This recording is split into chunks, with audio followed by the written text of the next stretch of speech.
Is it time to see five-star freshman Connor Weigman, the starting quarterback for Texas A&M, on this episode of the Locked On Aggies podcast?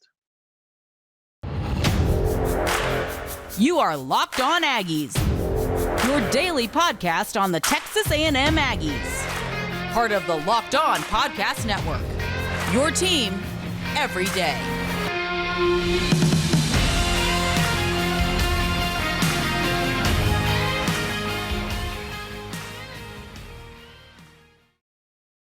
What's up, everybody? Welcome back to the Locked On Aggies podcast, part of the Locked On Podcast Network, your team every day. I am your host, Joey Ikes. Thanks so much for making Locked On Aggies your first listen. We are free and available wherever you get your podcast. And today's episode of Locked On Aggies is sponsored by Simply Safe Home Security with Fast Protect technology exclusively from Simply Safe. 24/7 monitoring agents capture evidence to accurately verify a threat for faster police response. There's no safe like Simply Safe. Visit simplysafe.com/lockedoncollege to learn more. And as we have done many times on this show, we've got to talk about the quarterback position for the Aggies. I wish we could be talking about something else. But with what we have seen on the offensive side of the ball for the Aggies in 2022, this quarterback conversation is the only conversation that matters.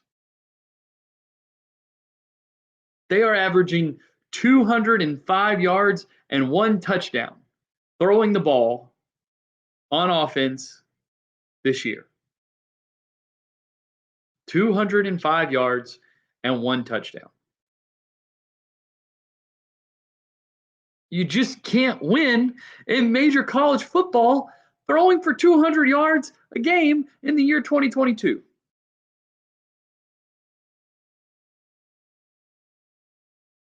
And there's lots to be said about the possibility of needing to make some system type changes in terms of how the offense functions, how the design of the offense works, and the sequencing of the play calling. But that's a bigger picture conversation, probably to be reserved for December and January, as we're talking about what coaches are available and whether Jimbo Fisher would actually make that type of a move. But for now, we've got to talk about what A&M has seen so far in 2022 from the quarterback position, and whether they can keep running these same guys out there, or whether it's time to go ahead and see what the freshman, Connor Weigman, has to offer behind center. And we have started to hear Jimbo Fisher be asked about these things in his press availability every week. Now on Monday, he was asked about it. And he said, Connor is a good player. He could go out and play for us right now. He's been getting lots of reps with the second team. He could go out and play if we needed him to. And my question, and the question that we're posing on today's episode, is now that time?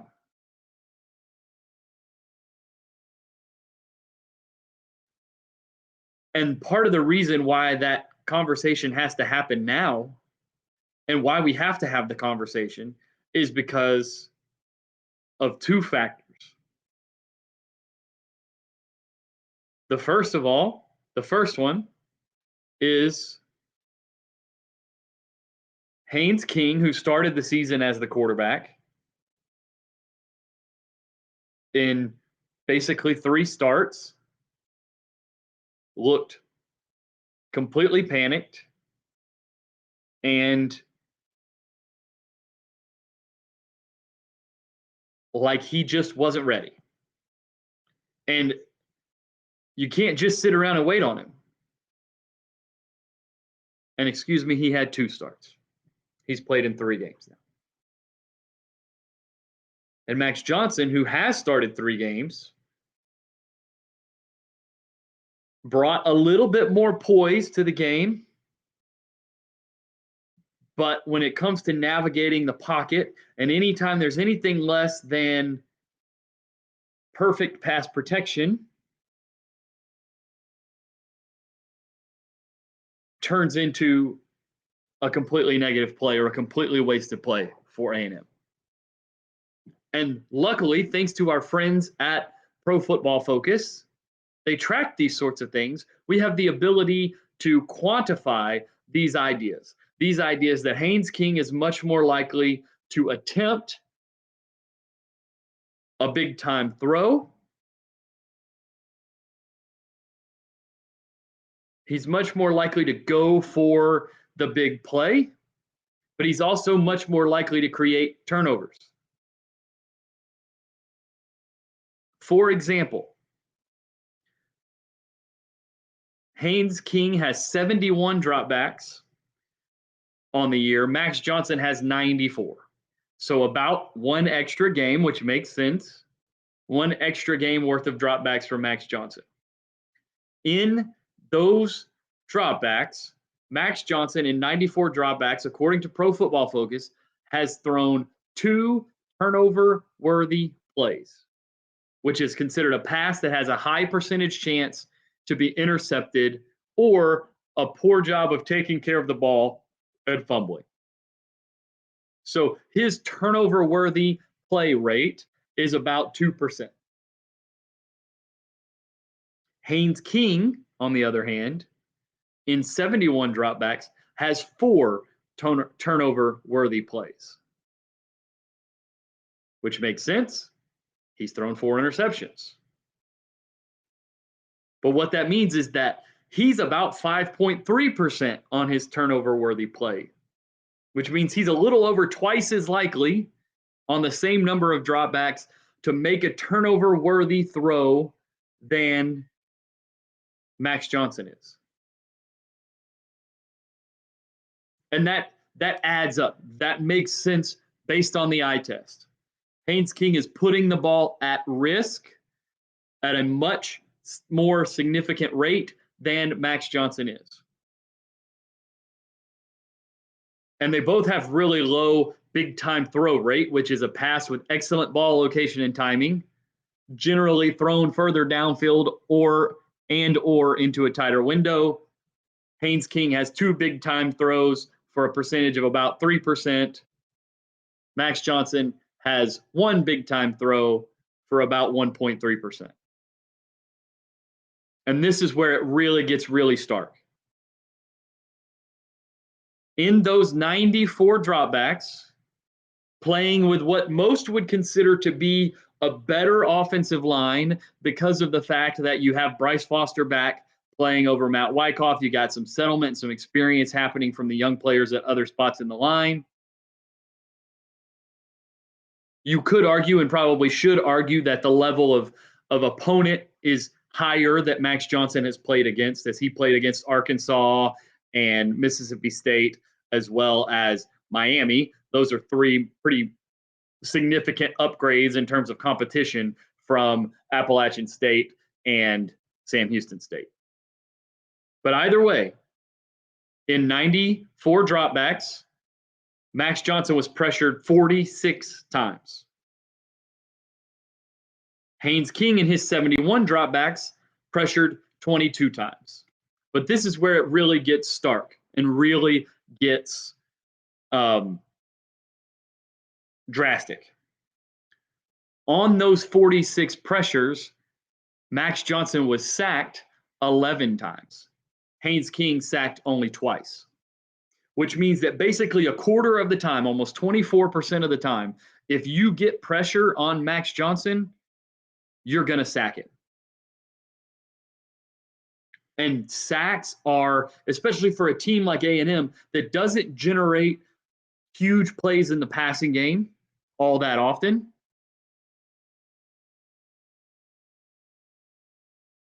if you get sacked, the series is almost over at that point. So 24% of the time when he's pressured, Max Johnson winds up sacked. When Haynes King gets pressured, he only gets sacked 9% of the time. 22 pressures, 2 sacks.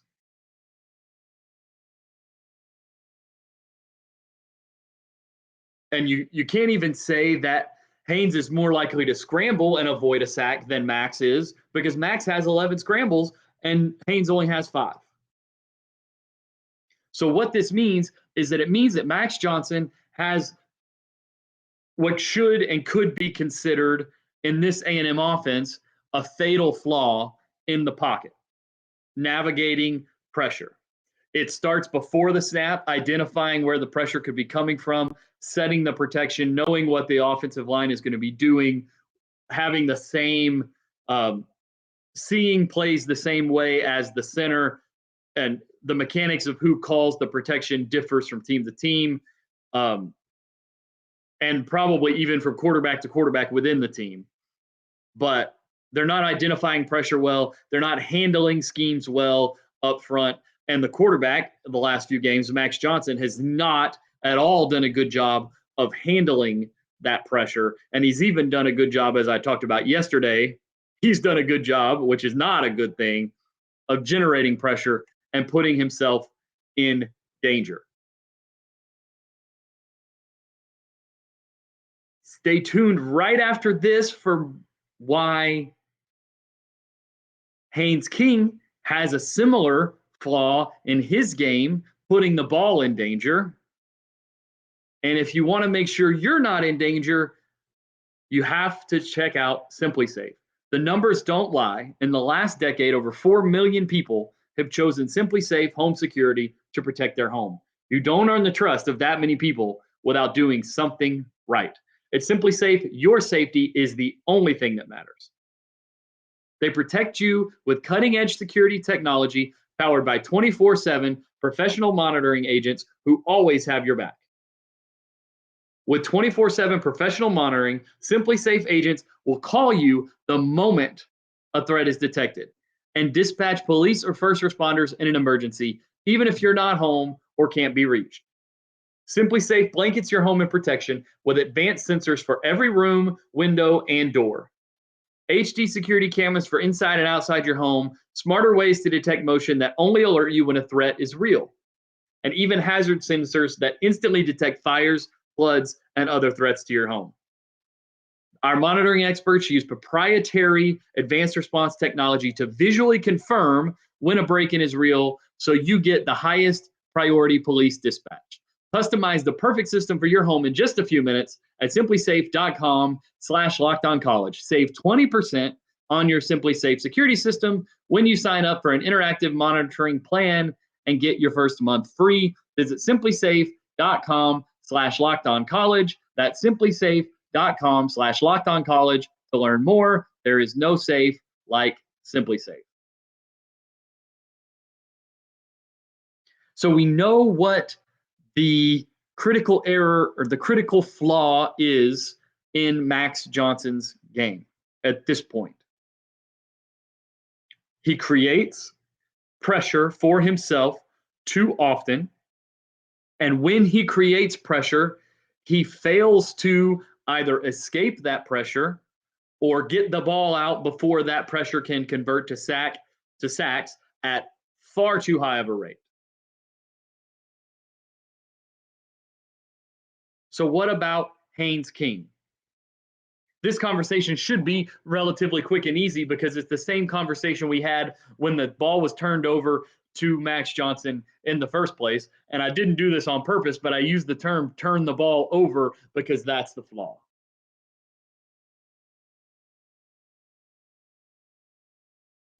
Max Johnson, 0 interceptions on 94 dropbacks.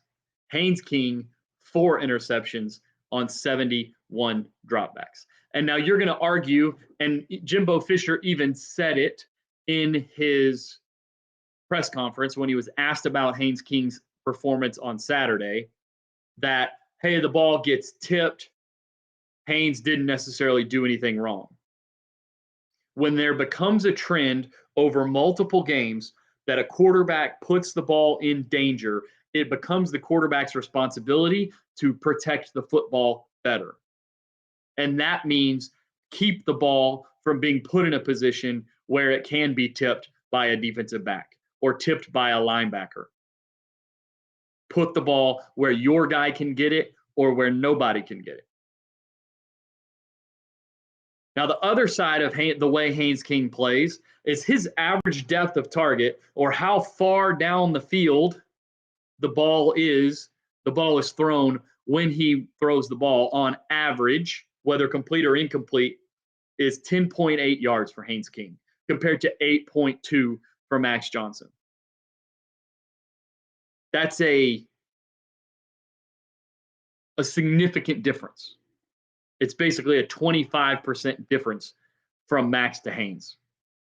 With that, however, unless you are a big time quarterback, with the deeper targets comes more risk, thus the 4 interceptions.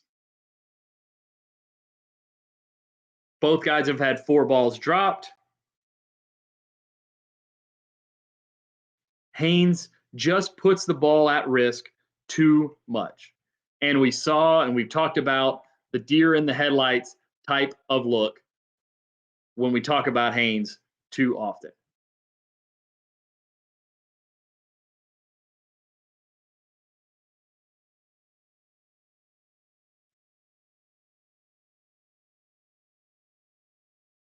At this point, and this is, you almost feel bad saying this because it's a person, right? Honestly, he's a kid.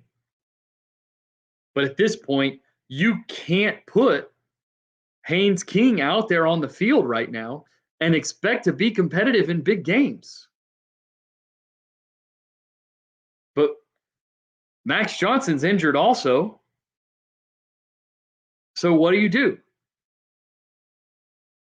Is the solution to turn it over to the kid, to the freshman, to Connor Weigman, and see what he's got? Is this the week?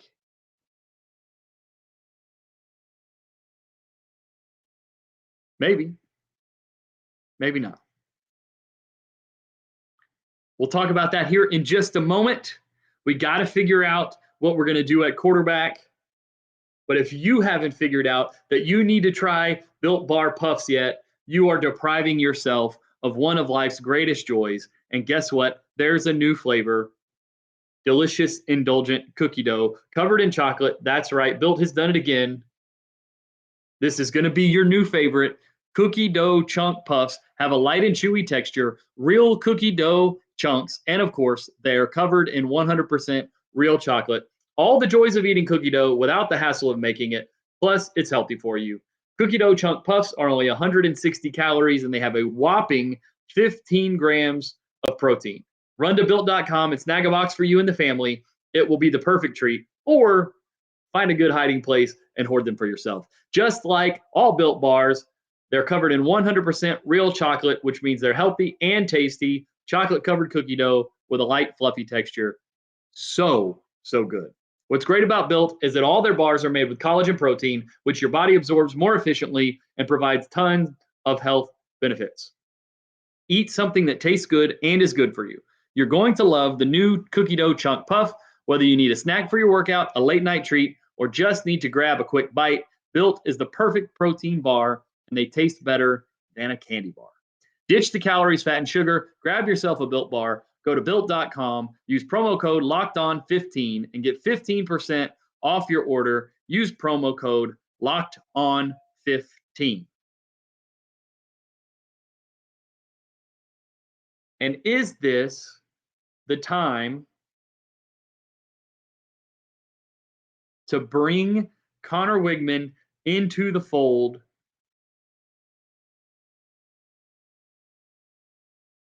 going into this game this week against Alabama?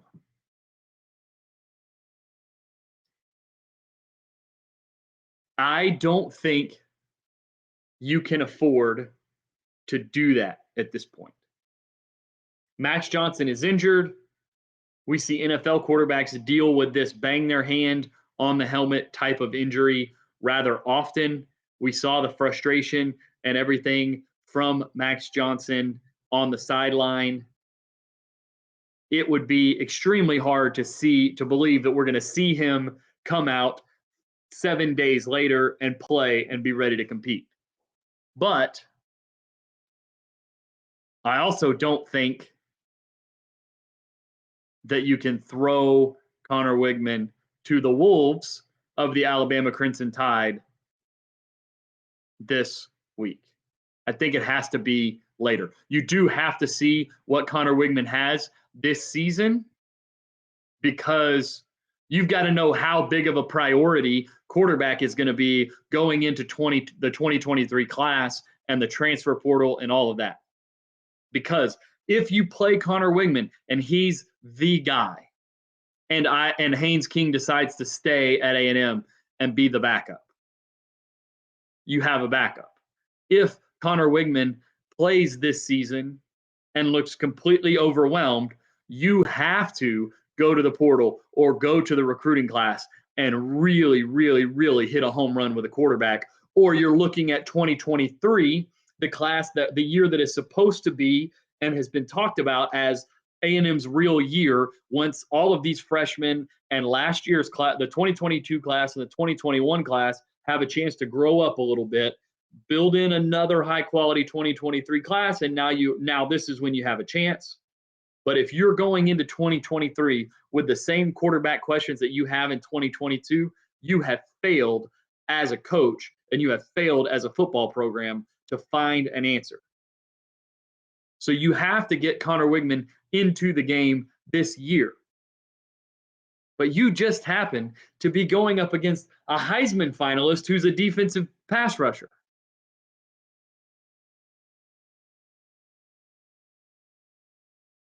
And according to Pro Football Focus, he's not even the best pass rusher on the team. Chris Braswell has a win rate of 27.6% of the time.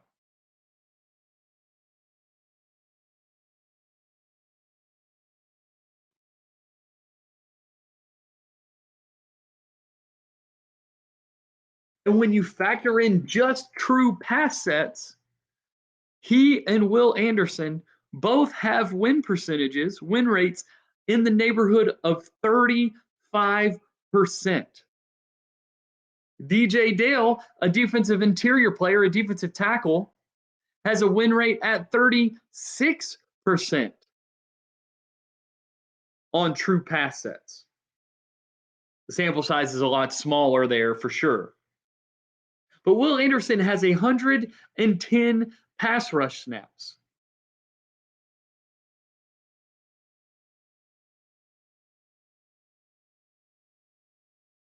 And he's winning about 20% of the time. He has 28 true pass set, which takes out play action. It takes out RPO, run pass option type plays, and gives a more pure look at when this guy knows it's going to be a pass, what does it look like? He's got 28 true pass set rushes, and he has won 34.6% of the time. In those 28 rushes, he has 3 sacks, a hit, and 4 hurries. 8 pressures in 28 pass rush snaps on a true pass rush. And this Alabama team is going to score. We saw them have to play their backup quarterback for over half the game last week, and they scored over 40 points against an Arkansas team that you barely put up 23 against, and you needed a fumble recovery with a handoff and a 94-yard return to score 23. And Alabama throws their backup quarterback in the game and scores over 40. You're going to have to score points this game if you want to compete with Alabama, which means you're going to have to drop back and pass, which means I don't think you can throw Connor Weigman in this game and have this be his first exposure. You can't send him on the road to Bryant-Denny Stadium in Tuscaloosa in front of that crowd in primetime on CBS in the game of the week and have that be his first exposure. If you were going to roll with Connor Weigman, you should have done it when you put Max Johnson in against Miami. But at that point, you needed the stability, you needed the veteran presence to help the team bounce back. And now you're stuck. We talked ourselves into, myself specifically and some others, into the idea that this was an exception to the idea that when you have more than one quarterback or when you have two quarterbacks, you don't have a quarterback. Because we were convinced that there was a floor in the scenario provided by Max Johnson that was capable of playing really competitive football at the SEC level, and that Haynes King gave you a ceiling, and that if the floor fell through on Haynes, you had the floor with Max. But what we've now seen is over the course of 4 games, the floor fell out on Haynes and it fell out on Max, and now there's no ceiling, and it feels like there's no floor either. Which means you don't have a quarterback. And if you don't have a quarterback in 2022, you can't be competitive, which is why this team is not a top 25 team in the country right now, despite a roster at 20 of the 21 positions. We'll give them some benefit of the doubt. At 18 of the 21 other starting positions on offense and defense, worth of players that is top 10 or top 15 worthy. They're going to have to go with Haynes King this week, and there's a really, really significant chance it gets really ugly. But coming out of this game against Alabama, when you come out of this game and you get ready to go to South Carolina next week, you're halfway through the season at that point. Going into the South Carolina game, in my opinion, it's time to see the kid. It's time to put Connor Weigman on the field and give him 5 SEC games and a bowl game to build himself and be ready to be the starting quarterback and be the leader that this team needs at the position in 2023. And it's a shame that we're already talking about 2023 because that's not what this season was supposed to be. But here we are, 2 losses in, staring at Alabama, staring at another 8-4 potential season. And it's not going to be fun if A&M can't figure out the quarterback situation, because if you don't have a quarterback, you are not relevant in football in 2022. That's it for the show today, guys. Thanks so much for joining me. I'm your host, Joey Ikes. You can find me on Twitter at Joey Ikes. You can find the show on Twitter at Locked On Aggies. You can also find us on YouTube at Locked On Aggies there as well. Please, please, please go check us out there. Follow the show there. Give us a subscription. Like the videos. Comment on the videos. Hit the notification bell so you never miss when we release a new video. We're so thankful for you guys. Now that you've made Locked On Aggies your first listen, please, please, please go check out Locked On SEC, where host Chris Gordy takes you around the SEC with the local experts in 30 minutes or less every single day. Locked On SEC. Thanks so much, guys. We will see you tomorrow.